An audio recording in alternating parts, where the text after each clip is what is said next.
Boa tarde a todos, meu nome é Francisco Duarte Conte, eu sou graduado em Direito pela UEL, fiz pós-graduação em Direito Processual Civil e sou juiz do Tribunal Regional do Trabalho da 15ª Região. Também sou coordenador da Divisão de Execução de Sorocaba e para mim é um prazer estar falando com vocês nessa tarde sobre um tema tão importante de um projeto também que é um dos projetos mais interessantes que eu já vi, né? Falar sobre segurança e falar sobre trabalho seguro é a ambição de todos que gostam da docência como um todo e trazem nela uma paixão, né? Eu aproveito para cumprimentar aqui também todos os professores, o Dia dos Professores. Eu já estava até brincando antes do início da explanação com a Valéria, dizendo o quanto a docência é importante na minha vida, quanto foi, eu tive excelentes professores e qual é a minha paixão por essa atividade, que é, sim, maravilhosa você participar do crescimento das pessoas e participar também aí quanto ao desenvolvimento da vida em temas tão importantes, né? Hoje nós falaremos, como eu já disse, sobre o trabalho seguro. Acho que o Diomário vai compartilhar com vocês, né, Diomário, a explanação sobre algumas questões conceituais que nós traremos. Na apresentação, em ao menos 2 oportunidades, eu vou instigar a participação de vocês, gostaria de saber sobre algumas questões mais práticas para ver se vocês, de fato, têm aí uma percepção do como se resolver o problema apresentado, até para estimular a participação de todos e trazer aí um dinamismo na nossa fala, tá bom? Então, como eu já disse aí, falaremos sobre o trabalho seguro, é uma palestra de suma importância, até porque, no aspecto histórico, o trabalho ele foi criado e desenvolvido como uma forma do ser humano ele ter acesso aos bens de consumo necessários para o desenvolvimento da sua vida. Ninguém vai ao trabalho em busca aí de um acidente, pelo contrário, ele vai em busca da sua mantença, vai em busca de trazer, assim, a encontrar o seu significado para a sua própria vida, né? As condições de segurança, então, elas foram se desenvolvidas com o tempo, mais particularmente após aí a Revolução Industrial, onde trouxe a preocupação de tentar preservar a vida daquele que vai em busca do sustento da sua família, como eu disse. Vamos lá, Diomário. E como que eu já fiz a apresentação, como que nós desenvolveremos então? Falaremos um pouco sobre a definição de segurança e de saúde, né, saúde e segurança no trabalho, que são temas correlatos.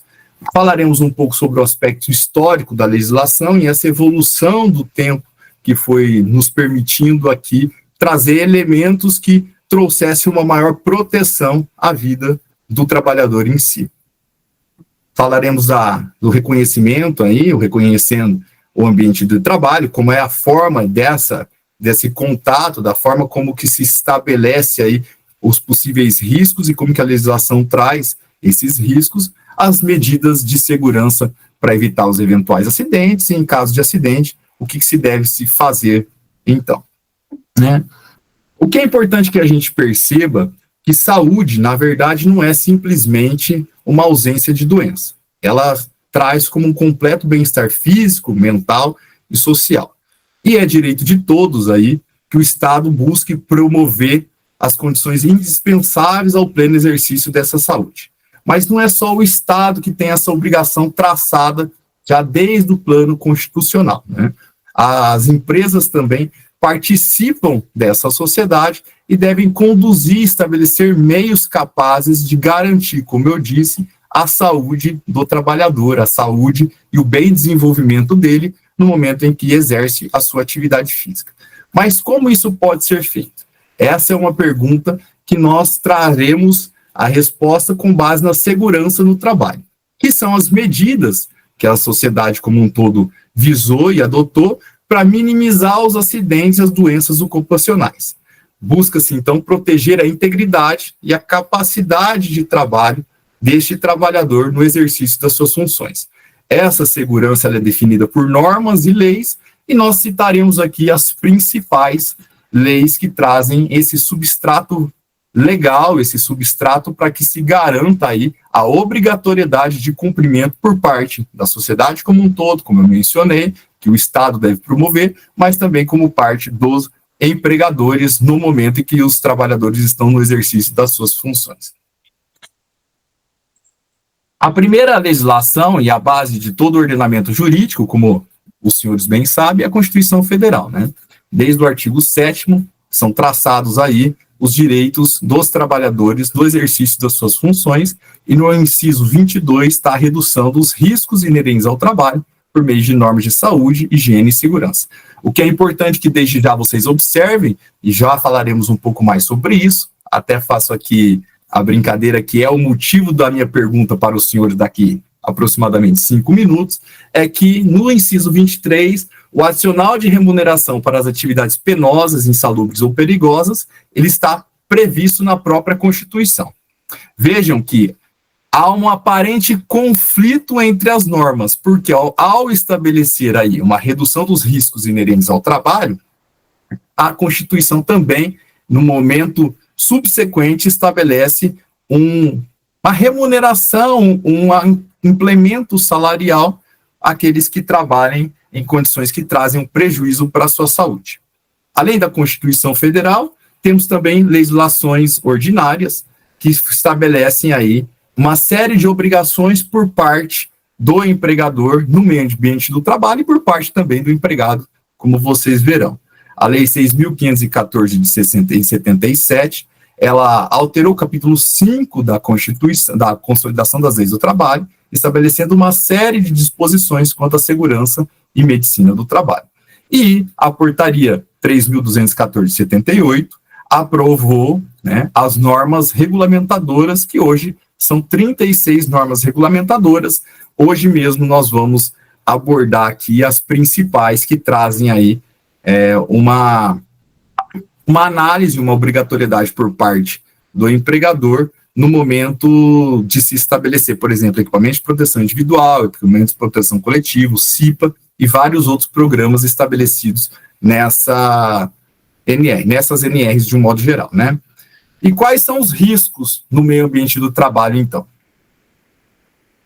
Eu trouxe uma tabela que vocês vão verificar que os riscos na cor verde são os físicos, na vermelha são os químicos, na cor marrom são os biológicos e na cor amarela os ergonômicos. É uma tabela exemplificativa, ela não é exaustiva, portanto, mas para que vocês tenham uma noção dos principais riscos existentes dentro da própria legislação e dentro da própria atividade, de um modo geral, do ser humano, né? Então, vamos lá usar 2 exemplos de riscos físicos aqui, ruídos e vibrações. Também essa planilha como apresentação como um todo, vocês terão acesso posteriormente.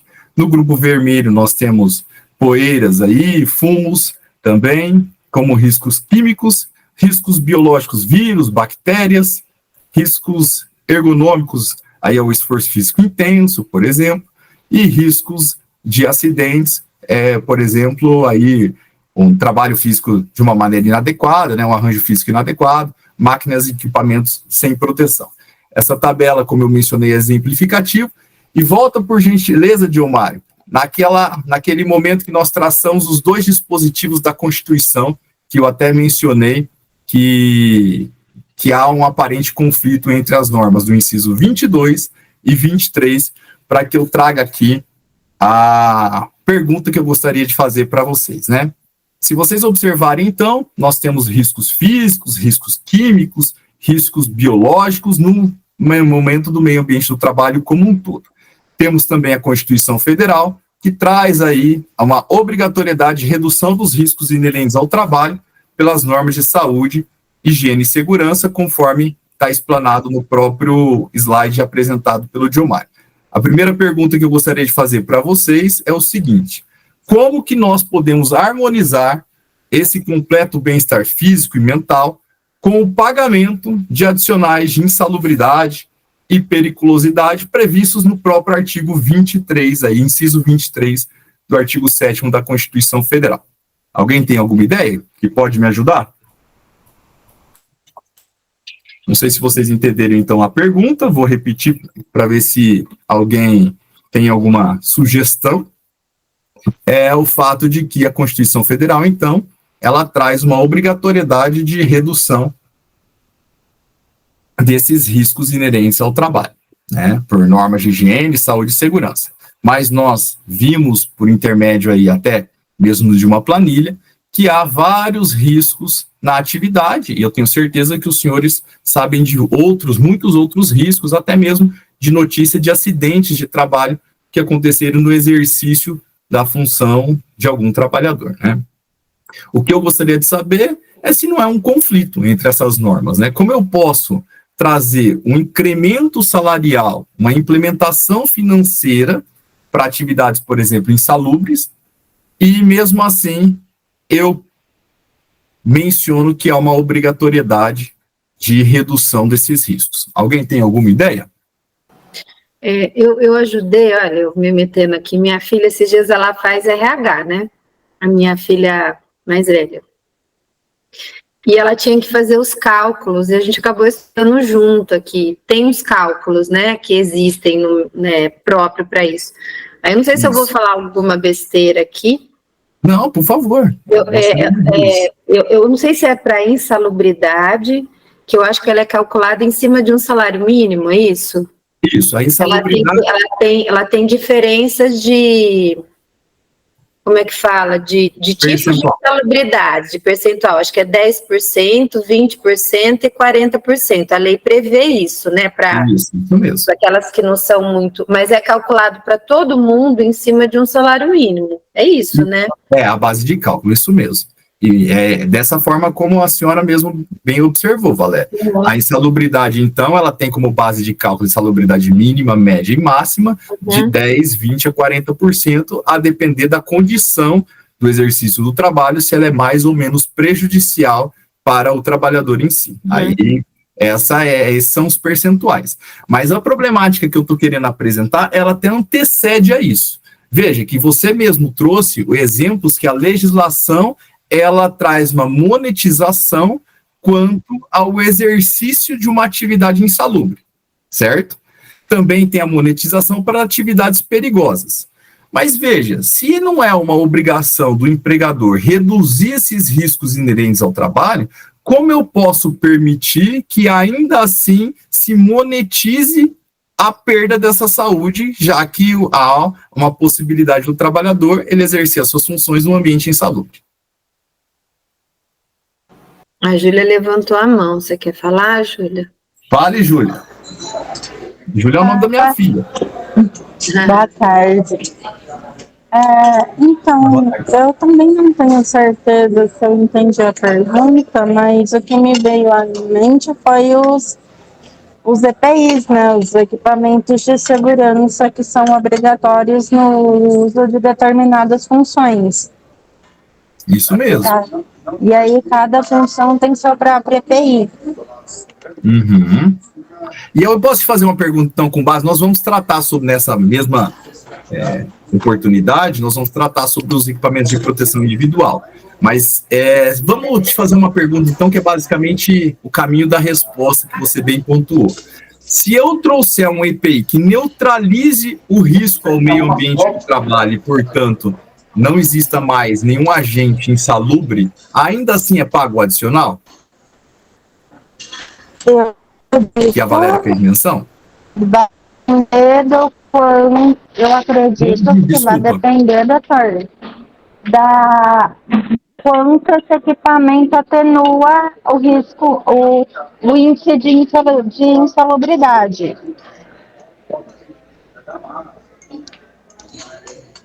Se ele neutraliza ou não, é isso? Desculpa, falhei um pouco para mim aqui.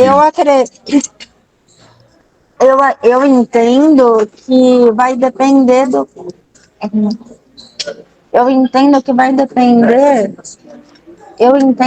depender do quanto o equipamento de IPI possa reduzir a insalubridade, porque eu acredito que possa haver uma redução de, por exemplo, de 40% para 20%, de 20% para 10% no pagamento dessa questão. Entendi. Alguém tem alguma outra sugestão para ajudar a Júlia? Não deixem ela sozinha.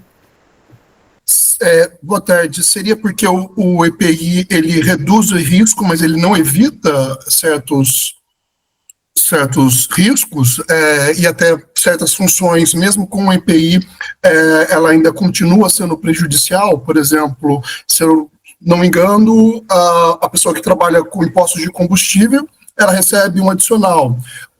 Embora ela tenha um EPI que ela continua respirando ali o gás e não tem EPI que supere isso. Então, ela sempre vai continuar recebendo adicional, né? Tem certas funções em que é impossível acabar com o risco ou com o dano à saúde, né? Como, acho que técnicos de raio-x, algumas profissões nesse sentido. Seria isso, seu?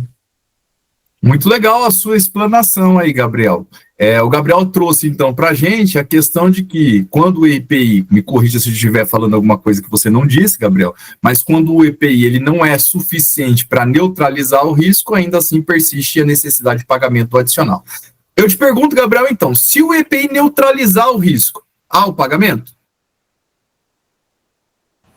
Eu imagino que sim. Eu imagino que sim, que mesmo o EPI neutralizando, porque na possibilidade de haver falhas do EPI, porque eu acho que dificilmente o equipamento vai acabar com risco. Imaginamos aí uma pessoa que trabalha em altitudes, né, em prédios, fazendo limpeza de prédio. Por mais que ele tenha todos os equipamentos, o risco ainda acontece, né, acidentes acontecem, mas eu não consigo imaginar uma situação em que todo o risco vai ser superado pelo uso de EPIs. Muito legal. A pergunta ela tem essa finalidade de fato, fazer com que vocês tragam aqui percepções quanto ao meio ambiente do trabalho e ao trabalho seguro de uma forma geral. Muito melhor do que qualquer explanação é esse pensamento, instigar vocês a pensarem quanto ao meio ambiente de uma forma geral e quanto aos eventuais riscos que exigem cada uma das atividades. Quase tudo que você falou, você vai ver que está na palestra, Gabriel. Mas vamos lá. Tem alguém que gostaria de explanar, que concorda, que discorda do Gabriel, que queria complementar com algo, ou eu posso trazer a resposta?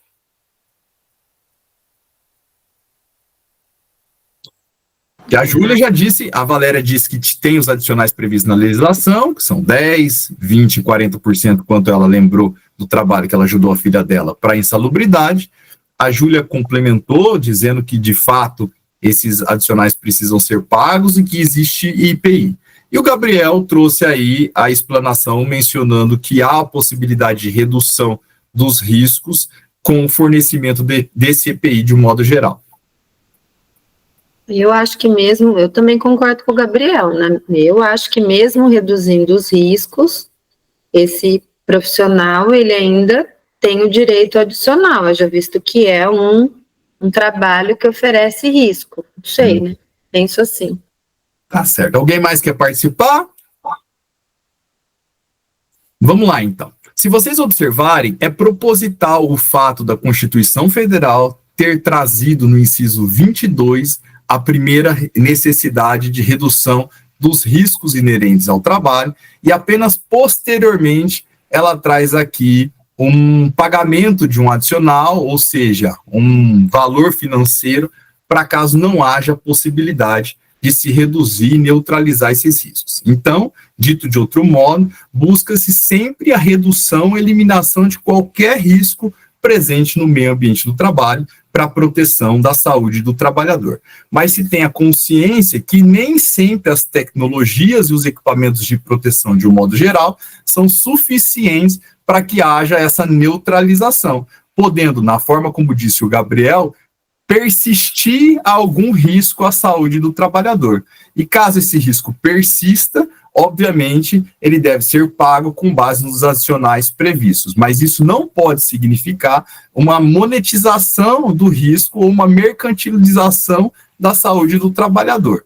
Um importante exemplo é o amianto, né? Se vocês observarem, o amianto foi proibido no Brasil justamente porque ele traz um prejuízo significativo à saúde dos trabalhadores de um modo geral que tinham contato com esse elemento químico. E aí mesmo existindo a possibilidade, a previsibilidade da livre iniciativa na Constituição Federal, um direito fundamental, portanto, é óbvio que essa livre iniciativa não é um direito absoluto, devendo os empregadores aqui se submeterem às outras normas também constitucionais, como a necessidade aqui de implementação de normas que não trazem ou não prejudiquem a saúde dos trabalhadores. Por isso, que a redução dos riscos ela está no inciso 22 e no inciso 23 aí, que simplesmente se possibilita o pagamento de adicionais. A pergunta que vocês devem estar se fazendo é se, de fato, houver a neutralização, conforme o Gabriel e a Valéria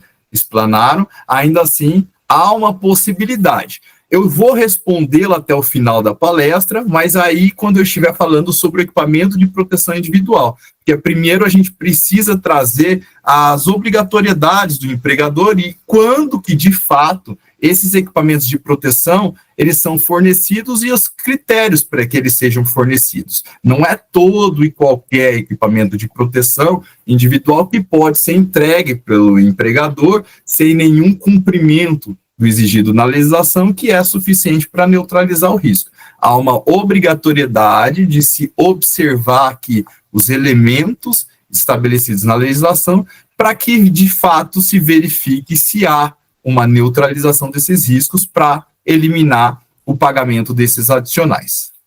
Até aqui todo mundo entendeu? Então, repetindo, né? A Constituição Federal trouxe uma necessidade de redução dos riscos porque ninguém, dito de outro modo, deve perder a sua saúde tentando buscar a sua subsistência. Então, os meios ambientes de trabalho como um todo devem ser neutros com relação a riscos, mas se tem o conhecimento de algumas atividades como o Gabriel mencionou, posto de combustível, frentista, e também, se não me falha a memória, ele falou de trabalho em altura, e ainda assim são submetidos a riscos. E aí, há uma necessidade de pagamento de alguns adicionais previstos na legislação. Mas fiquem com a informação de que o norte, o dever da legislação é se estabelecer, primeiro, uma redução dos riscos e que haja uma neutralização para evitar, de fato, qualquer tipo de atividade que traga prejuízo à saúde. Tá certo? Vamos lá, Diomário. Tem o slide número 13 que fala sobre as obrigações do empregador. Esses aí a gente já todos falamos da pergunta e é o próximo, subsequente. Mais um. O próximo. Isso. Então vamos lá. Quais são as obrigações do empregador, portanto? Né? Se é a obrigação dele, primeiro, neutralizar, como que se neutraliza esse risco? Como que a gente consegue fazer, então, essa neutralização? Vamos imaginar, portanto, que uma fábrica ela tem um elemento químico, que nós vimos que o elemento químico é um dos riscos à saúde, e que ela traz aí um prejuízo à saúde dos trabalhadores e ao meio ambiente como um todo, no seu sistema operacional, na eliminação desse elemento químico. A legislação ela traz, a princípio, uma necessidade de fornecer ou de implementar equipamentos de proteção coletiva. Então, imagine nesse exemplo que eu trouxe que ao instalar um filtro, já é suficiente para neutralizar esse risco e não trazer mais o prejuízo à saúde dos trabalhadores do meio ambiente como um todo. Se assim o fizer, me parece que o risco está neutralizado, o elemento químico não mais existirá e os problemas quanto à saúde, não estou dizendo que não existirão outros problemas, eles acabam sendo evitados, né? Mas se ao instalar simplesmente este filtro, não é suficiente para que haja a neutralização. Bom, aí a legislação traz a necessidade de observância de outras obrigações por parte do empregador. E uma obrigação que já foi dita aqui pela Valéria e pela Júlia é a necessidade de fornecimento de equipamento de proteção individual. Veja, portanto, que se pretende, a princípio, o fornecimento de proteção de equipamentos coletivos para, posteriormente, se fornecer equipamentos de proteção individual, caso não se possibilite aí, não se oportunize neutralizar o risco com o equipamento de proteção coletiva. Mas basta o fornecimento pelo empregador? Por exemplo, o elemento químico, se eu forneço luvas sintéticas, que eu acredito que vocês já devem ter tido contatos com profissões ou profissionais que, de fato, fazem uso dessas luvas no exercício da sua profissão. O simples fornecimento dessa luva, ela já é suficiente para vedar aí o risco à saúde do trabalhador? Me parece que não. Eu preciso não só fornecer, como trocar na hipótese de avaria e também ter uma manutenção periódica, que essa luva, por exemplo, ela vai, com o tempo, perdendo a sua eficácia na neutralização. Mais do que isso, eu preciso também educar e treinar os trabalhadores para que eles, de fato, utilizem essas luvas da melhor forma prevista para que haja aí a ausência de qualquer prejuízo. Não basta, então, eu entregar a luva. Eu tenho que ensinar, eu tenho que treinar e eu tenho que alertar por essas consequências da não utilização. O melhor exemplo é o cinto de segurança, conforme o Gabriel mencionou, do trabalho em altura. Eu entregar o cinto, muito provavelmente o trabalhador nem vai saber como utilizá-lo a contento para evitar o risco aí de queda, né?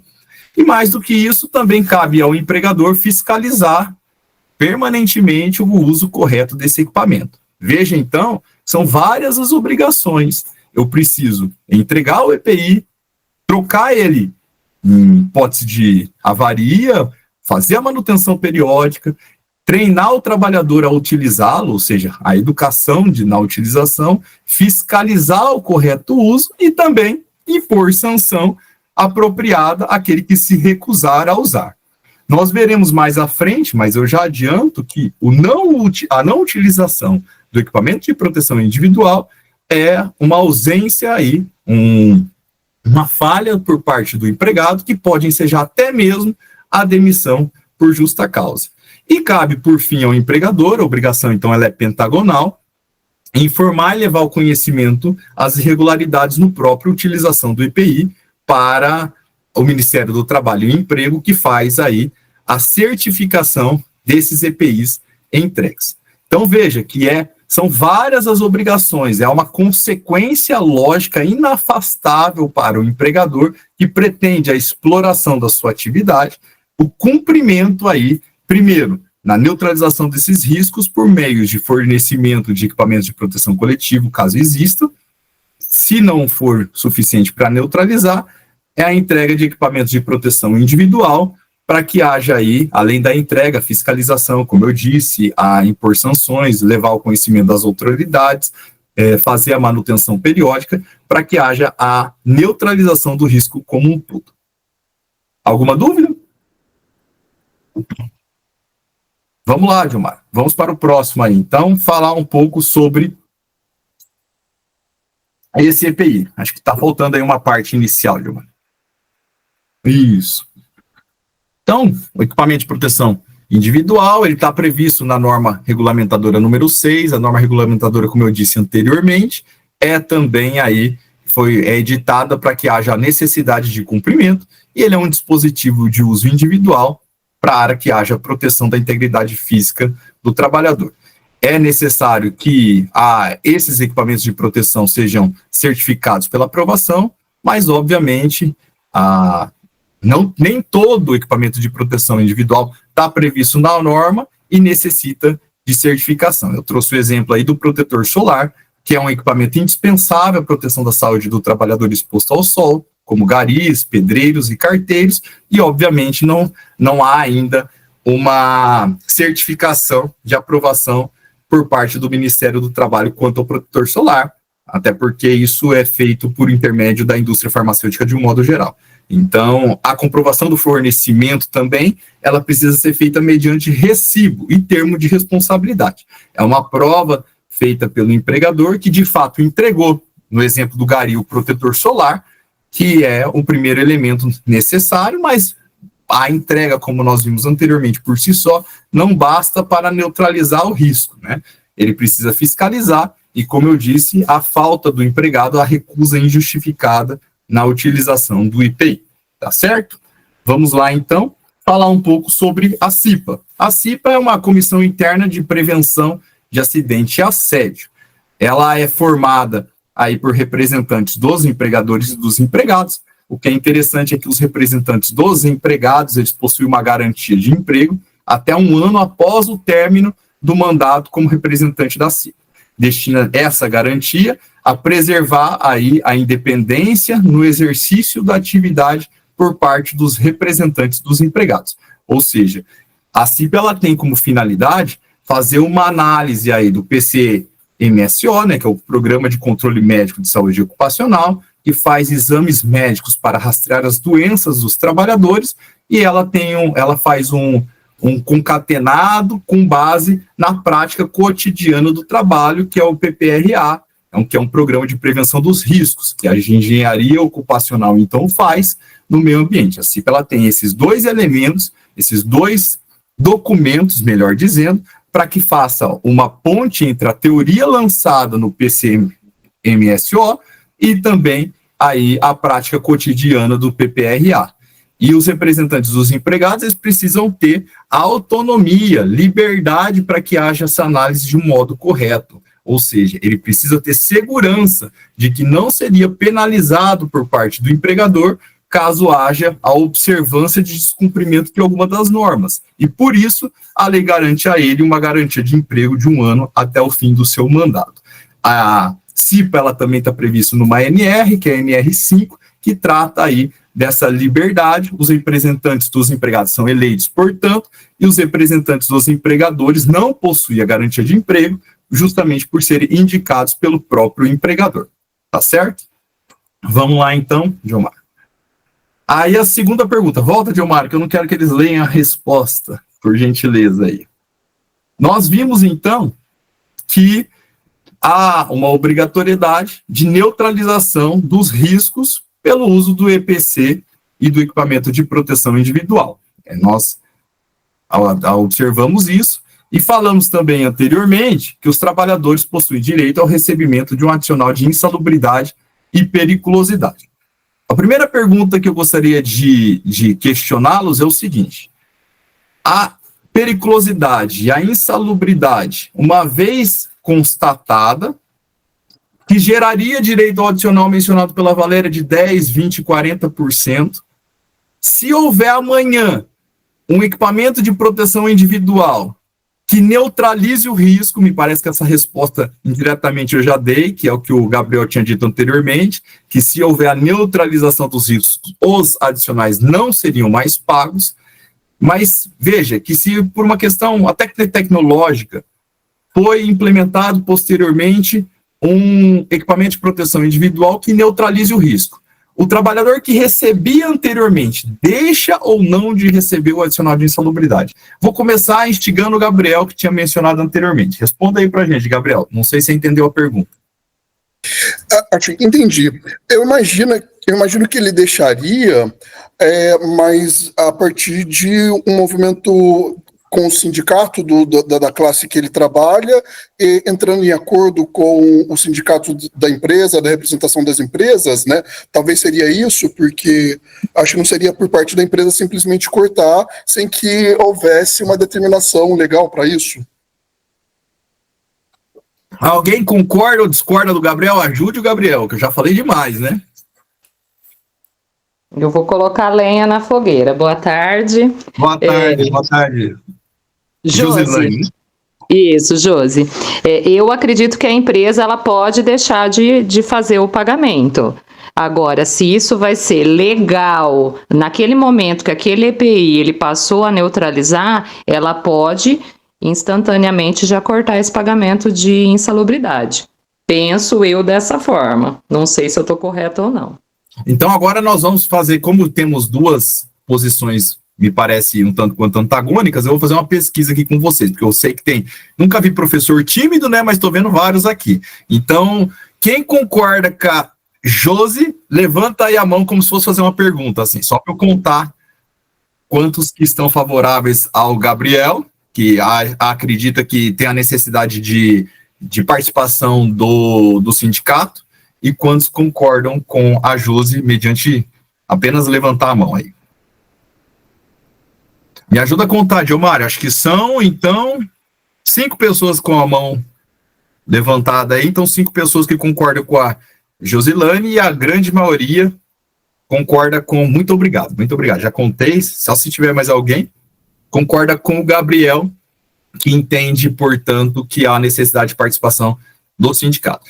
A primeira questão, que é a mais importante que vocês saibam, é que, de fato, há uma necessidade aí de se entender que a grande obrigação e o grande norte constitucional, de um modo geral, é que haja redução dos riscos inerentes ao trabalho. Então, sempre se priorizará a redução e a neutralização desses riscos em detrimento do pagamento de qualquer adicional. Esse é um norte que precisa ser estabelecido. E por isso, a Constituição Federal e o ordenamento jurídico como um todo entende que esses adicionais, eles são salários-condição. Ou seja, que o empregador só vai receber enquanto perdurar a situação que legitima o seu pagamento.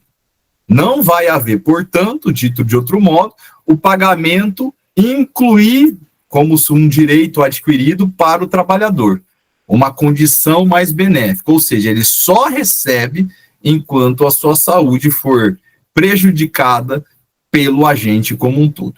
A grande questão, me parece que vocês todos já tinham entendido isso, é se há uma necessidade de participação da entidade sindical ou não, para que haja aí, me parece, o Gabriel não disse, mas uma coisa que é chamada em direito de contraditória e ampla defesa por parte dos trabalhadores.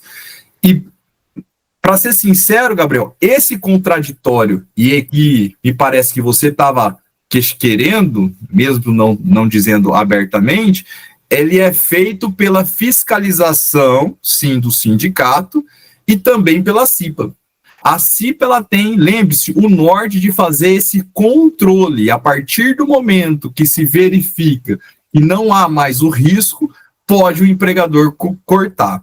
Independente da opinião, óbvio que isso não é tão simples assim. Caso o trabalhador se sinta lesionado e entenda que ainda assim persiste a condição insalubre, ele pode manejar, ajuizar uma ação trabalhista e o juiz vai nomear um perito judicial para que verifique se de fato aquele agente insalubre ainda assim está presente no meio ambiente do trabalho ou se de fato foi neutralizado.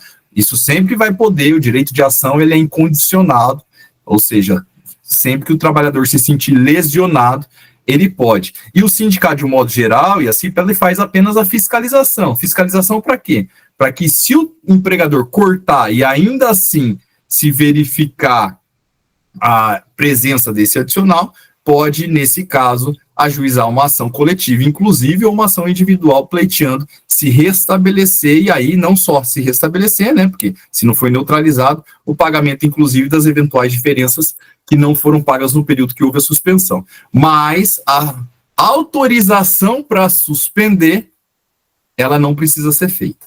Todo mundo entendeu? Outra coisa... Oh, desculpa, não te ouvi, Gabriel. Não, sim, entendi. Eu imaginava que teria participação do sindicato, mas esqueci de falar da CIPA. É da CIPA, isso. A CIPA, ela faz esse controle, de fato, até por ter representantes dos empregados, e esses representantes, como eu mencionei, até com garantia provisória de emprego, para que exerçam a sua função de uma forma mais livre de qualquer tipo de influência pelas vontades do próprio empregador.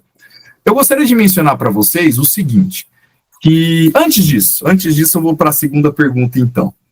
Vamos supor que tem 2 riscos. Essa eu tenho certeza que vai gerar uma polêmica.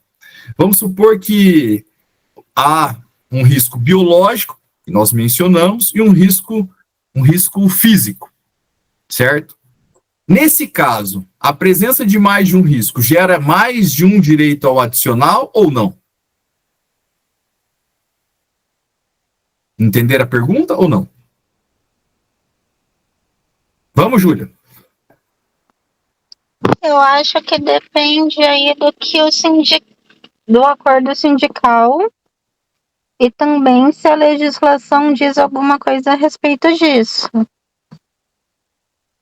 A legislação, vou te dar a dica, então. A legislação tem a previsão, mas eu já explico que é não há uma posição majoritária, mas não há uma única posição na jurisprudência, justamente por algumas questões que eu vou explicar daqui a pouquinho. Mas essa possibilidade não é tão incomum, e não é tão, vamos dizer assim, pouco ocorre.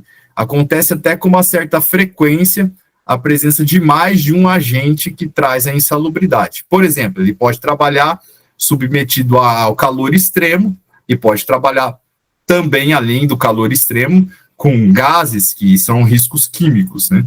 Então, é comum que isso aconteça e por isso que tem essa dúvida se paga 1 ou 2. Mas, respondendo a sua pergunta, sim, tem a previsibilidade na legislação quanto à resposta a ser dada. Mas vamos tentar verificar se alguém tem alguma opinião sobre. Pode falar. Tenho uma pergunta. A lei prevê, pelo que o senhor disse, o limite, acho que de 40% de insalubridade. Quando se soma dois tipos de insalubridade, ela ultrapassa os 40% ou é no máximo 40%, mesmo sendo 2 fatores? Então, é por fator, isso eu posso te responder, mas a pergunta tem a ver com justamente isso, né? É por fator. O fator gera o adicional, por exemplo, de 10, se for mínima insalubridade, 20 média e 40 máxima com base no salário mínimo, que é a base de cálculo. Já teve uma dúvida se era com base no salário da própria pessoa ou se a base de cálculo era o salário mínimo, mas o Supremo Tribunal Federal já pacificou o entendimento que a base de cálculo é sobre o salário mínimo. Então, veja, o valor ele acaba sendo irrisório. Nós estamos falando de aproximadamente de R$140, né? 1.412, até no máximo 40%, uma insalubridade que é por volta de R$500. Então, o máximo é R$500 para pagamento. A pergunta é justamente essa. Vamos supor que você tem 2 agentes insalubres de máximo, então seria 2 vezes 40%. Receberia como salário e condição os R$1.000, 1.000 e pouco, né, para não ter precisão e não ofender a professora de matemática, se estiver nos ouvindo, ou você receberia somente um adicional. Ou pode ser do jeito que você mencionou, para ser sincero, eu nunca nem tinha pensado. Vamos supor que você tem um médio e um mínimo, você receberia então 20 mais 10, 30%, até porque está observando o limite máximo de 40%.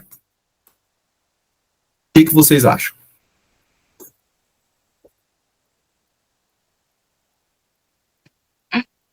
Pode falar, Daniela. Que não acumula aí. É uma só. Não tem acúmulo de recebimento aí. Todo mundo com. Então, já que a Daniela foi a primeira que, vamos dizer assim, respondeu, vamos utilizar o mesmo mecanismo que nós utilizamos anteriormente. Todo mundo que concorda com a Daniela, levanta a mão, para eu ver quantos tem.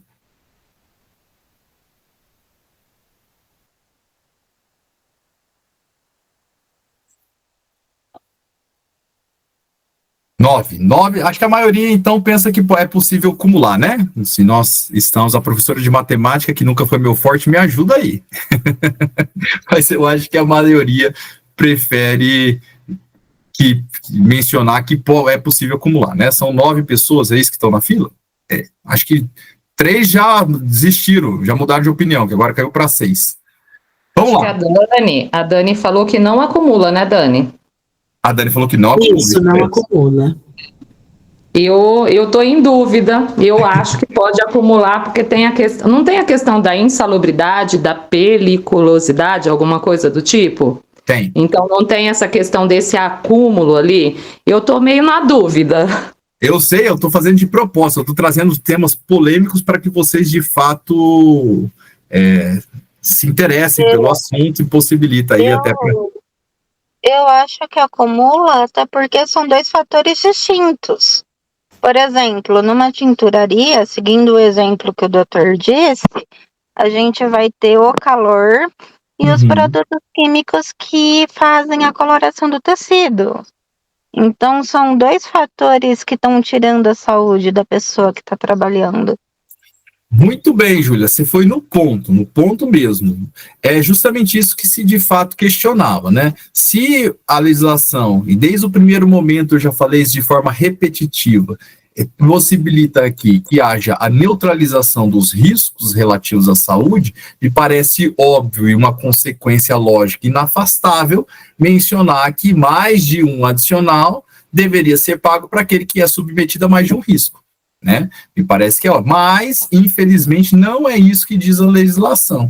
A legislação menciona na NR 15, né, o item 15.3 e na consolidação das leis do trabalho também, que não se pode cumular mais de um adicional. O norte dessa questão, pode voltar, Diomário, por gentileza, é o slide anterior que você passou. O norte dessa questão é que se não monetize os riscos inerentes à saúde do trabalhador, ou seja, não fique monetizando, e se tenha como prioridade a eliminação completa de qualquer risco. Mas, ainda assim, me parece que é o posicionamento que hoje tem prevalecido, mas me parece que não é uma questão de monetizar o risco em si, mas é uma questão de trazer aqui justiça ao caso concreto, já que se há mais de um adicional, há mais de um risco, haveria necessidade, melhor dizendo, de se estabelecer mais de um adicional. Volto a dizer que não é o entendimento estabelecido pela doutrina e jurisprudência majoritária, mas é um entendimento até mesmo que pacifica uma interpretação lá dita pela Constituição Federal, né? Se você observar que há uma necessidade aqui de se evitar o risco à saúde do trabalhador, em busca de se implementar aquilo que nós dizemos no momento inicial da explanação, de que o trabalhador, de uma forma geral, ele vai buscar os bens de consumo necessários à sua subsistência com o exercício do trabalho, e não a sua limitação da sua saúde. Se há mais de uma limitação, que houvesse a necessidade também de se pagar mais de um adicional. Mas não é o que predomina, volto a dizer. Alguém quer falar alguma coisa? Eu acho que tem vários aí que se instigaram quanto a essa questão. Eu queria fazer uma pergunta. Faça, Lucas. Então, mas nesse caso ele nem sobe de nível? Tipo, se eu tiver 2 mínimo, ele não vira nem o médio? Não, ele só, se tiver 2 mínimas, ele recebe sempre a máxima. No caso, como não tem máxima, né, para eu não ofender mais uma vez a professora de matemática, ele recebe uma mínima. Se caso, por exemplo, ele tiver uma periculosidade, que é 30% com base no salário base, que é maior, portanto, do que em regra se estabelece com a insalubridade que tem como base de cálculo o salário mínimo, ele recebe a mais vantajosa, a periculosidade, portanto. E também não acontece aquilo que a Júlia mencionou. Ele recebe ele tem 2 mínimas, então pode somar e ser 20%, já que não atinge o limite máximo estabelecido pela lei? Não pode. Se paga somente aí um adicional. Alguém tem alguma outra questão? O que é importante mencionar também é com relação a uma tendência universal atualmente, que o adicional ele deve ser transformado. Oi, desculpa, Júlia, pode falar. Desculpa, tem mais gente com a mãozinha erguida. Então, por isso que eu perguntei, mas eu acho que participavam daquela pesquisa que eu tinha feito, né? Acho que só falta agora a Maria. Se quer falar, Maria, senão a gente continua. Maria? Acho que a Ângela esqueceu a mão levantada, daqui a pouco ela abaixa. Então tá bom.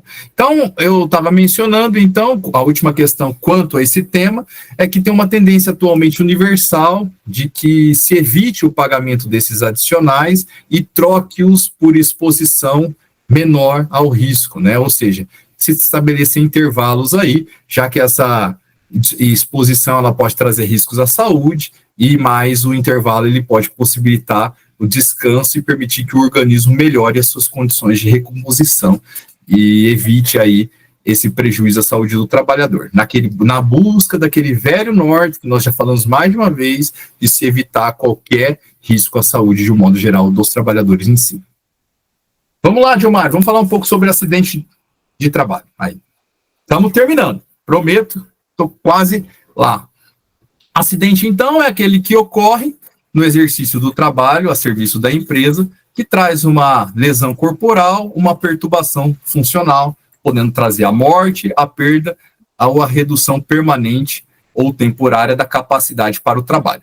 Veja que a lei estabelece como obrigação do trabalhador o fornecimento de EPC, do empregador o fornecimento de EPC, o fornecimento de EPI, a neutralização dos riscos como um todo, mas mesmo assim não consegue se evitar os acidentes de trabalho, né? O Brasil já foi recorde nessa condição e não é uma questão que a gente deve se orgulhar, mas é um fato que, de fato, ocorreu e, por isso, precisa se estabelecer meios para que se elimine isso, para que o acidente de trabalho ele ocorra somente quando ele é inevitável, tá certo? Vamos lá, a lei traz como... eu trouxe um exemplo, né, um exemplo gráfico, que vamos supor, então, que você subiu numa escada sem nenhum tipo de utilização de cinto de segurança. Aí você pode gerar uma simples lesão, pode gerar uma lesão que traz aí um afastamento maior, como a utilização do gesso, caracterizado pela imagem, e pode gerar o óbito em si, tá certo?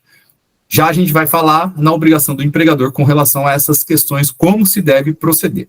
Mas é importante que eu fale antes que se equiparam ao acidente de trabalho, a doença profissional, que é aquela desencadeada pelo exercício de um trabalho peculiar a determinada função, como o desenvolvimento da silicose na mineração e na construção, né, diante do contato com a sílica, e também com relação à doença do trabalho, que daí, de outro lado, ela é desenvolvida quando o trabalho ele é exercido de acordo com condições especiais.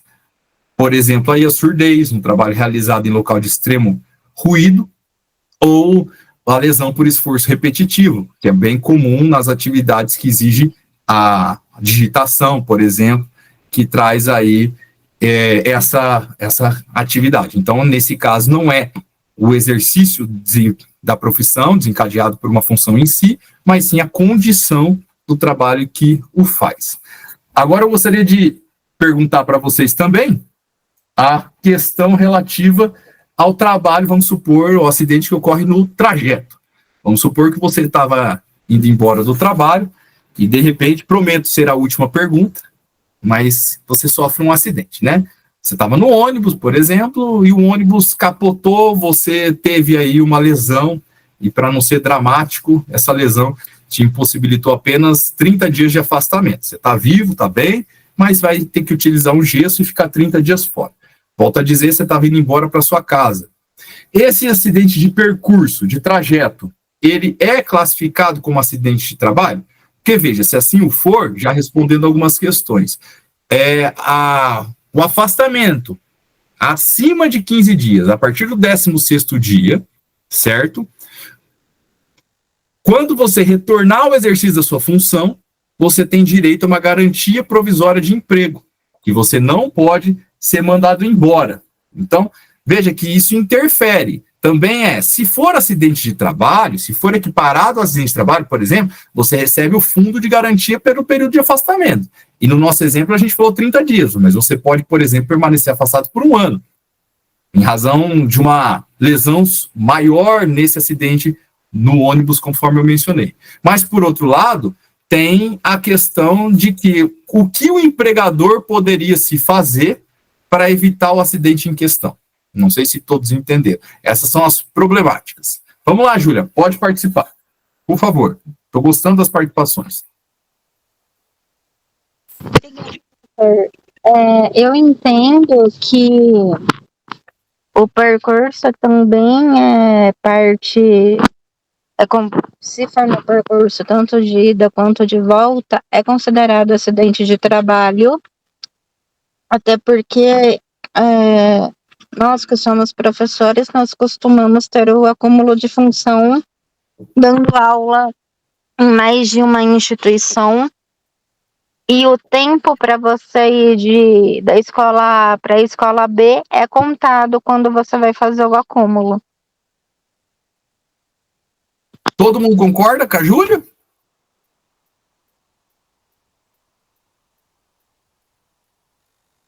Eu acho que não é considerado acidente de trabalho.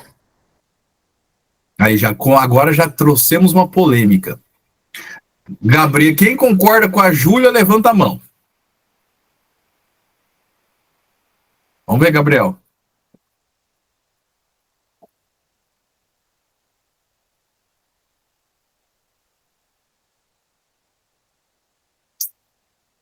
eu vou pela fila, 10 pessoas. Agora tá meio empatado, né? Não, a maioria concorda com o Gabriel, que não é considerado acidente de trabalho. É isso, né? Eu acho que eles concordam com a Júlia, não? Mas a maioria contigo, porque se tem 10 concordando com a Júlia, estamos em 26, a maioria sim, contigo. Sim. Tô certo? Acho que é isso. Tá certo. A maioria concorda contigo, então, que não é acidente de trabalho. Bom, preciso explicar algumas questões, que é bem interessante. Uma coisa, antes de responder, eu preciso trazer essa observação. Uma coisa é quando a lei estabelece uma equiparação que, assim como fez com base na doença profissional que está na tela aí, com base na doença do trabalho, para fins previdenciários, ou seja, isso tem como base o princípio da solidariedade, que todos contribuem e todos são beneficiários, e os riscos sociais devem ser diluídos e arcados por todos, portanto. Outra coisa bem diferente, e talvez é isso que está gerando essa dicotomia entre os posicionamentos, é com relação ao eventual culpa por parte do empregador no acidente.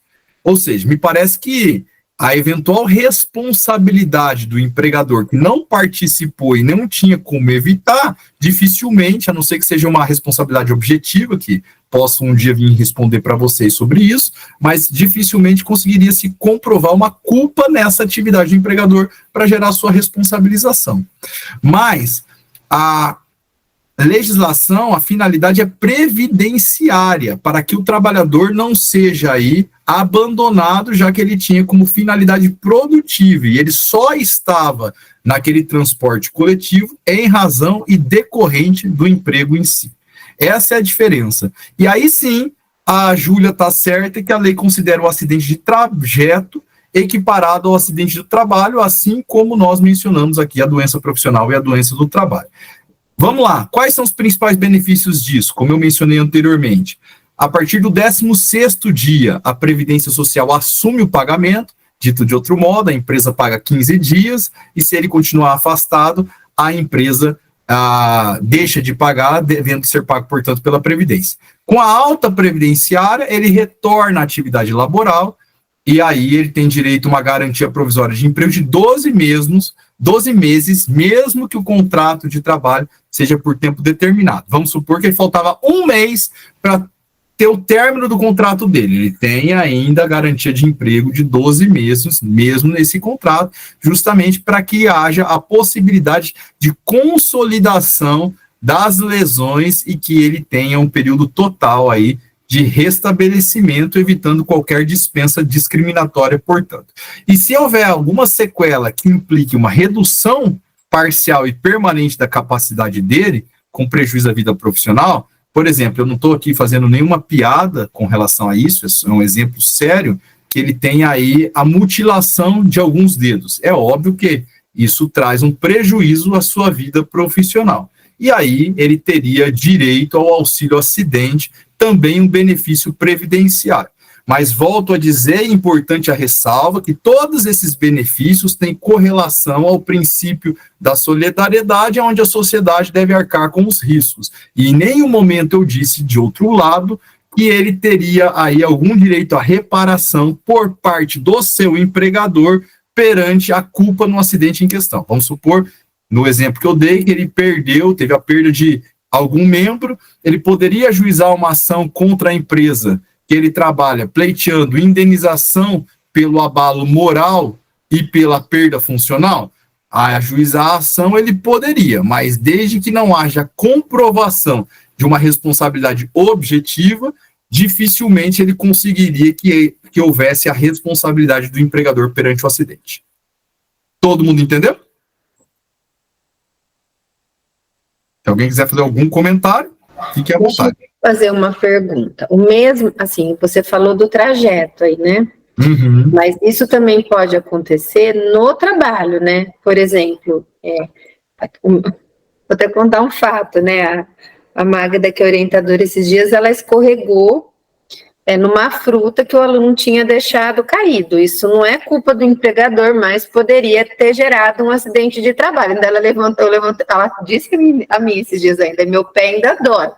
Ela não procurou um médico, mas poderia ter gerado uma lesão, ter gerado um problema. Então, nesses termos, não é culpa do empregador, mas o empregado também, ele tem alguns direitos resguardados, né? Caso ele se machuque, como você disse, o período de receber, né, o seu salário por parte do INSS, do empregador, ou do INSS, ou do órgão, né, porque é tipo um seguro isso, é como se a gente tivesse, né, um respaldo disso, porque pode acontecer, né, tanto no trajeto como no trabalho, pode acontecer. Vamos lá, vamos tentar. Só eu falhou meu áudio, mas eu quero anotar como é o nome da professora que pisou na fruta do trabalhador do. Ai, coitada da minha amiga, a Magda. Magda, pronto. Já a gente vai falar. Coitada. Ô, Magda, já eu vou falar de ti aí. Só vou prosseguir, se a Valéria me permitir. Criar um suspense, porque é o próximo tema, é o próximo e último tema da palestra. Diomário, siga por gentileza. E daí, isso eu já expliquei, que é com relação ao acidente de trajeto. Eu mencionei que ele é equiparado ao acidente de trabalho e aí a doenças profissionais. Pode prosseguir, Diomário. Que é o ato inseguro. Veja que o seu exemplo está justamente aí nessa... Daqui a um pouco eu vou falar sobre condição insegura. No caso, não é um ato em si, porque não partiu da Magda, mas partiu de uma condição insegura, que é uma fruta presente no chão, né? O que são esses? Bom, vocês viram que, por mais que a legislação traga a previsibilidade e tente evitar a ocorrência dos acidentes, é óbvio que sabemos que eles acontecem, como no exemplo dado pela Valéria. E 80% dos casos, eles são ocasionados por uma condição aí, e que é feita consciente ou inconsciente por parte do trabalhador, que é o motivo principal desse ato inseguro. Isso que gera aí o acidente na grande maioria dos casos.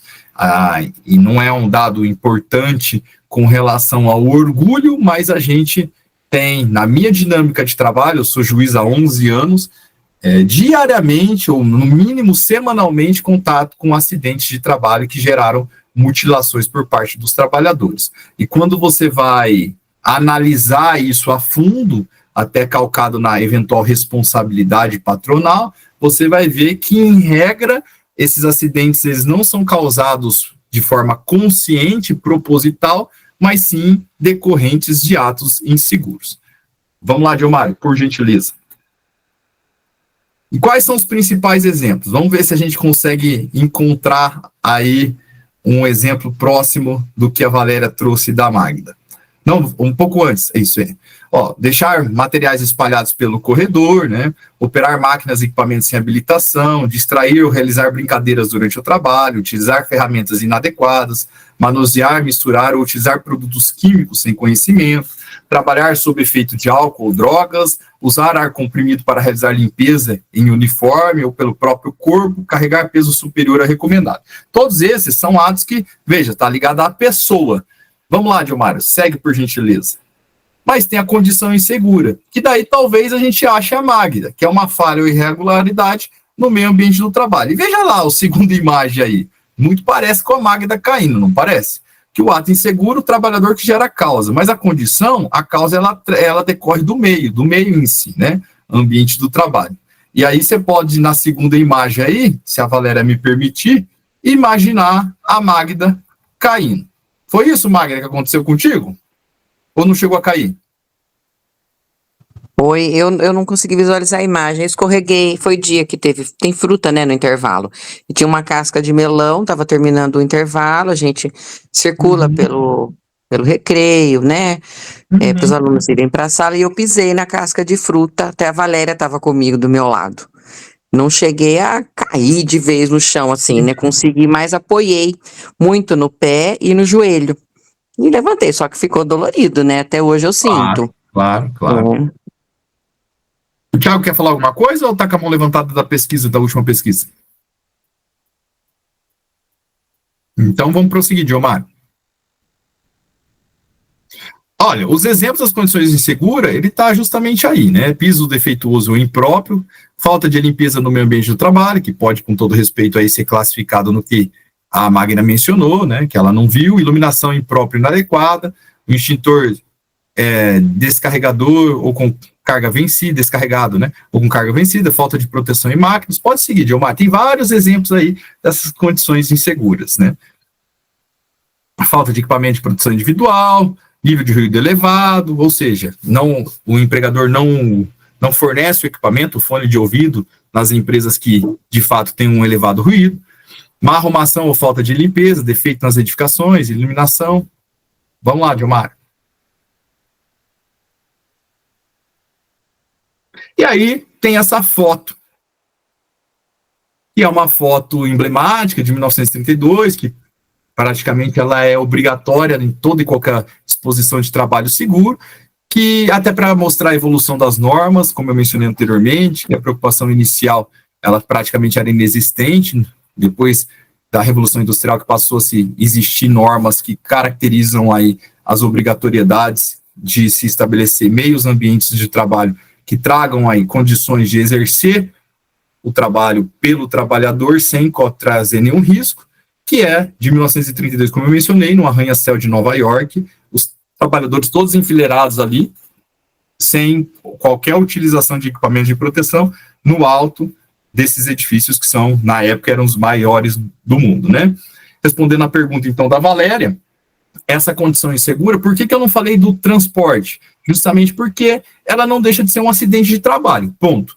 É o fato e o elemento típico da legislação. Ela estava no exercício da sua função, ela, por uma condição insegura, ela escorregou numa casca de melão, anotei aqui para não errar no exemplo, e gerou aí um acidente. Se esse acidente trouxe repercussão à sua saúde, é uma outra questão, mas que o acidente, ele existiu, de fato ele existiu. No caso, me parece que a Magda até já mencionou aí que está com o tornozelo doendo, né, que fez exames e ainda assim sente essas dores.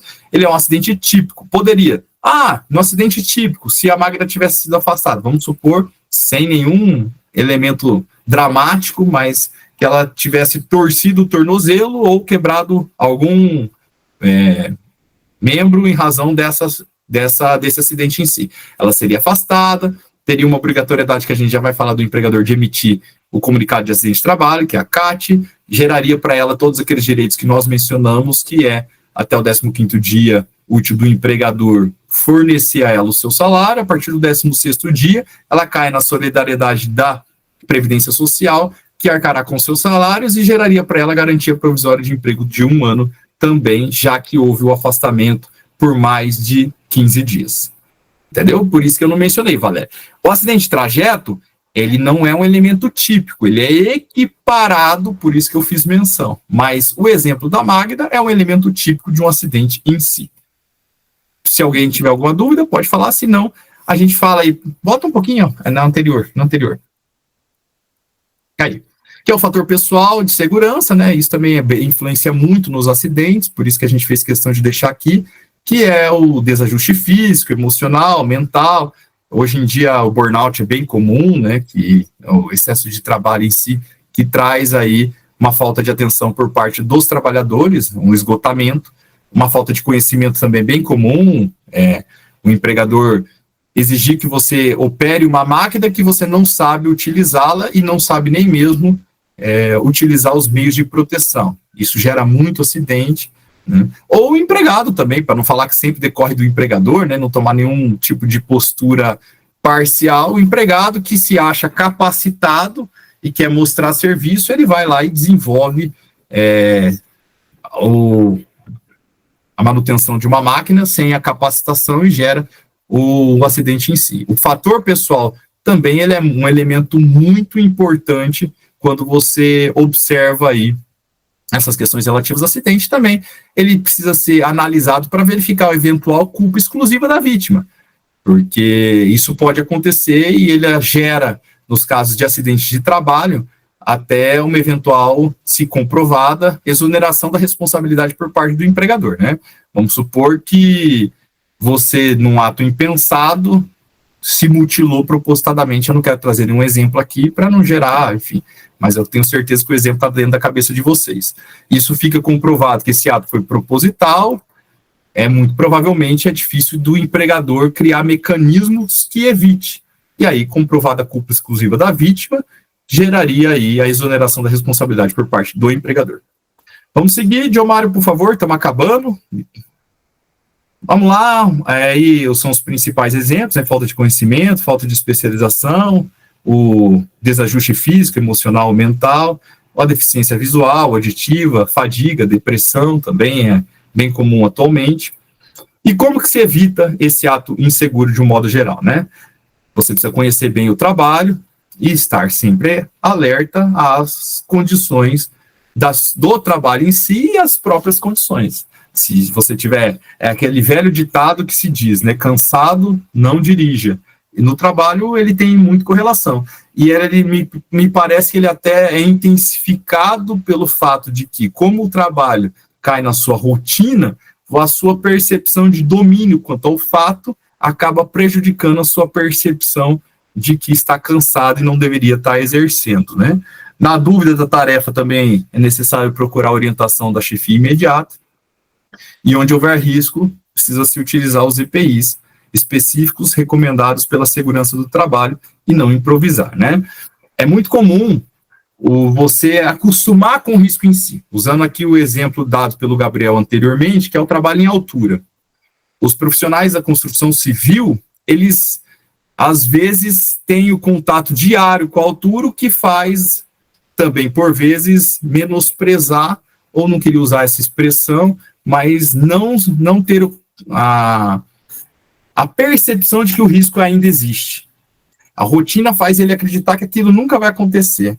E são nesses momentos que, de fato, o risco acontece. Fora a brincadeira, que hoje em dia é comum, até para divulgação. Eu não quis passar nenhum vídeo aqui, até, enfim, pelo tempo que me deram, de 1 hora que eu já excedi, mas se vocês entrarem na internet e mencionarem trabalho ou acidente de trabalho, vocês verão inúmeros exemplos que poderão trazer a sua percepção quanto ao motivo da prática e muito provavelmente vai estar associado ao ato inseguro em si.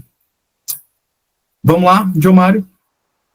E é lógico, o acidente ocorre onde a prevenção falha, né? E sempre é melhor prevenir do que remediar, como já dizia o ditado. Ocorreu um acidente, que é no caso da Magna, há uma obrigatoriedade do empregador de comunicar esse acidente, menor que seja as consequências do fato, até o primeiro dia seguinte ao do acidente. Vamos lá, Diomário? E aí, eu deixei aqui uma percepção, até que tenta trazer um link com tudo que nós dissemos até então, que o acidente previsível não pode ser classificado como caso fortuito, né? Aquela coisa, nós precisamos sempre buscar a prevenção do acidente e, às vezes, você vê, a gente tem essa percepção bem nítida na audiência de que aquele fato em si que mutilou aquele trabalhador ou que tirou a vida daquele trabalhador, ele era previsível. Ou na utilização de uma máquina sem equipamento de proteção, o que ocorre muito, infelizmente, em Serrarelia, né? Ou aquela questão de, menosprezou o risco existente. E o acidente, na verdade, ele tem que estar sempre associado como aquilo que não poderia ser evitado. Não podemos perder de mira a obrigação de todos em construir um ambiente ecologicamente equilibrado, como vimos desde o primeiro momento dessa palestra, que é uma obrigação não só do Estado, mas de todos. E o trabalho é onde se provém a vida e não o local onde o trabalhador encontra com a morte. Vamos lá, Diomário? Pense em prevenir acidentes, é dever de todos, né? Mais uma vez, muito obrigado. Desculpa ter me excedido no tempo. Acho que passei aí uns 15 minutos. Me coloco à disposição de vocês para eventuais perguntas. Estou, mais uma vez, muito feliz e grato pela participação nesse projeto maravilhoso. Espero ter contribuído minimamente para que esses conceitos sejam compreendidos por vocês, pelos alunos, e essa gama de conhecimento transmitida traga para todos nós ambientes de trabalho saudáveis em que todos possam exercer o seu ofício sem trazer nenhum prejuízo à sua saúde. Muito obrigado a todos. Obrigada, né? Foi muito bom, né? Acho que esclarecedor também. Agora a gente vai se organizar, né, para fazer o desenvolvimento do projeto. Ele acontece com os alunos de 9º ano. Não são todos os professores que estão aqui, né, que participam, que são professores dos nonos anos, mas eu acho que, de alguma forma, sempre é bom, né? É conhecimento, e eu agradeço pela palestra, pelo dia, né? Acho que os professores também. Então, obrigada. Eu que agradeço, Valéria. Estamos sempre à disposição de vocês, viu? Que Deus abençoe a todos. Se ninguém tiver nenhuma outra observação, estão liberados, como eu digo em audiência. Felicidades, queridos.